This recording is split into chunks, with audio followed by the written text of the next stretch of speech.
And joining me now is Republican presidential candidate, former U.S. ambassador to the United Nations, and former South Carolina Governor Nikki Haley. Governor Haley, it's great to have you here tonight. First, on the major international news today, do you believe that President Putin is directly responsible for Alexei Navalny's death? Absolutely. I mean, all you have to do is look at his track record. I mean, this is a man who's known to kill his political opponents. We saw him do this with the Skripals in the United Kingdom a few years back when I was at the United Nations. And honestly, Kaitlan, that's what was so disturbing about what Donald Trump said in his rally in Conway, South Carolina a week ago, was that he said that he would side with Putin and not defend NATO allies if they weren't pulling their weight. But he went even further than that. And he said that he would encourage Putin to invade any countries not pulling their weight. That means Donald Trump is siding with a thug who kills his political opponents. He's siding with someone who has made no bones about wanting to destroy America. He's siding with someone who arrests American journalists and holds them hostage. And he's siding with a dictator instead of siding with our allies who stood with us at 9/11. It's the problem. But this is exactly the Russia I know. I dealt with them every day at the United Nations. It is a brutal dictatorship. Navalny was a hero. He was trying to call out the corruption. He was trying to call out what Putin did. The fact that he returned back to Russia was nothing short of just amazingly courageous. But he was trying to make a point. And what Putin was doing was trying to make a point in front of the next Russian elections to everybody not to speak up against him. It's a sad day. You bring up former President Trump. I mean, he has been silent since we learned of Navalny's apparent death. Why do you think he's been completely quiet on this? You know, it's not up for me to decide why he's being quiet. The problem is anybody that can't call out a dictator, that's a problem. You know, he should be not just calling Putin out for what happened to Navalny. He should be calling Putin out for the fact that he's got Evan Gersovich as a hostage. He should be calling Putin out for invading Ukraine. He should be calling Putin out for the fact that now they are surrounding the Baltics and Putin's getting ready for his next act. When he said that day, it emboldened Putin. And what we're seeing is Putin's emboldened by Biden, because he senses weakness. He doesn't see any sort of resistance, and that's why he invaded Ukraine. And he's emboldened by Trump, because Trump is not willing to stand up for our allies. Both of those are dangerous. And I can promise you this, Putin would not be doing that if I were president. We know how the Russians are. We know that they cause chaos. We know that they cause distractions. But we never lose sight of how Putin thinks and what his end goal is. And that's the fact that he wants to go after our allies and he wants to make sure he destroys America. If you were president today, how would you hold Putin accountable for Navalny's death? One, you just call it out and you remind all of your allies that you do it. But the best way to hold Putin accountable is to make sure that Ukraine wins. I don't think we need to give cash to friend or enemy. I think you always should just make sure that we give equipment and ammunition so that we can hold it accountable. But we should be standing beside Ukraine as they do this. And the reason is, I saw at the United Nations, dictators, thugs, and terrorists always tell us what they're going to do. They're very transparent. We just have to know to listen. Hamas said they were going to invade Israel, and they did. China said they were going to take Hong Kong. It happened during COVID. Russia said they were going to invade Ukraine. We watched it. China says Taiwan is next. We better believe them. Russia said once they take Ukraine, Poland and the Baltics are next. Those are NATO countries, and that immediately puts America at war. We are trying to prevent war. This has always been about preventing war. Well, and especially if you're saying that with Trump's comments from over the weekend that he's emboldening Putin to potentially do more here, which is what the very fear is. You know, you talked about you don't support giving cash to Ukraine, but there is an aid bill in Washington right now that the Senate has approved that has aid for Ukraine in it. But right now, House Republicans are refusing to take it up.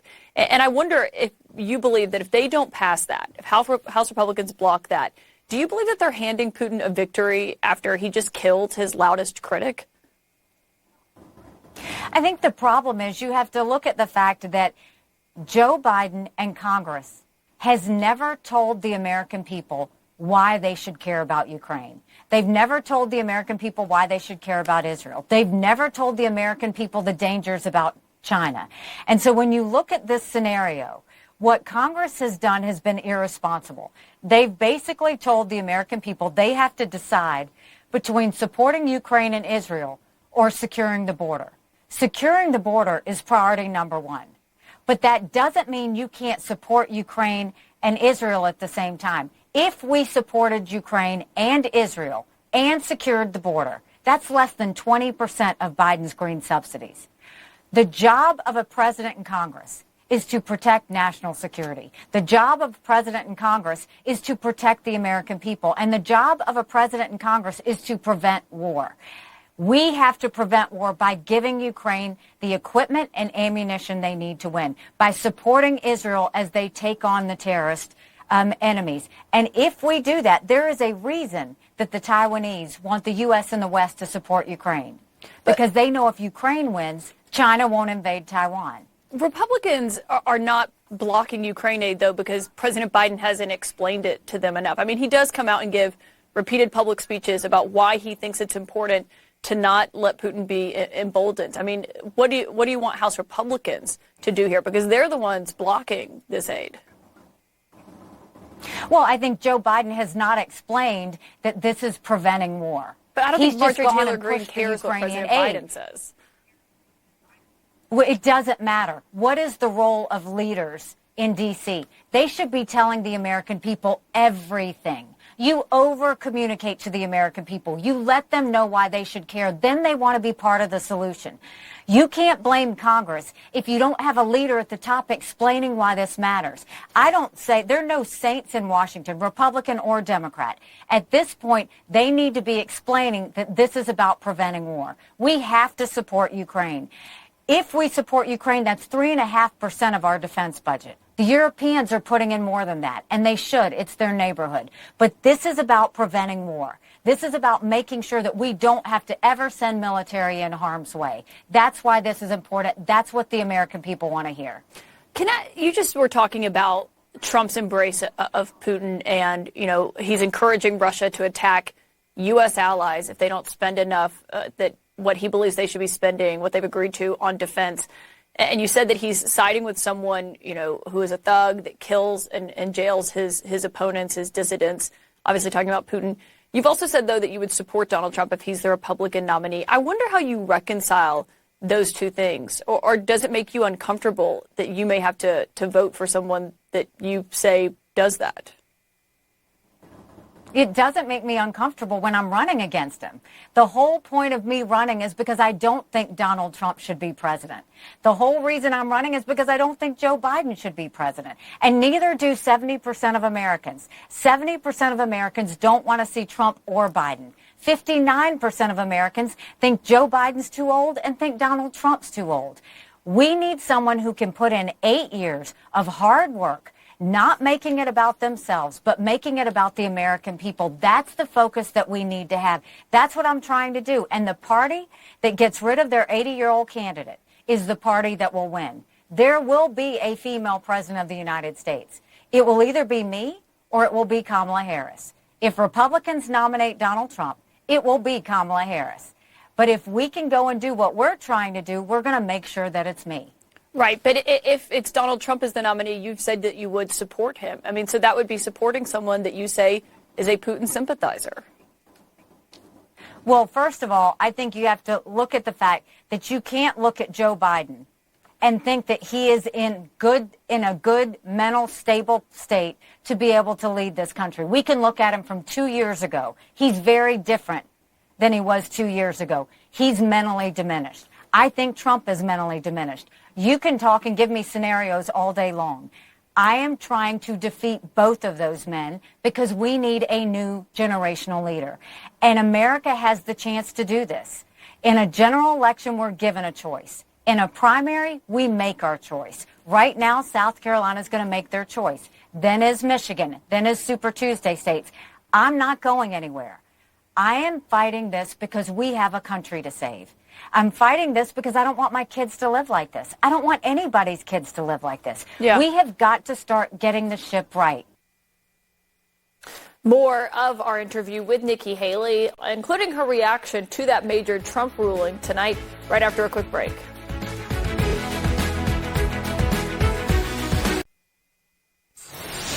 More now of our interview with Republican presidential candidate Nikki Haley responding to Trump's crushing legal defeat today. Let me ask you about the news today, because we did have a New York judge handing Trump a massive blow. You know, anyone who knows him knows how this would affect him, because it's not just his wallet, it's also his business image, by ordering him to pay this penalty of north of $355 million with interest for engaging in years of fraud by inflating the values of his properties. How damning do you believe this ruling is?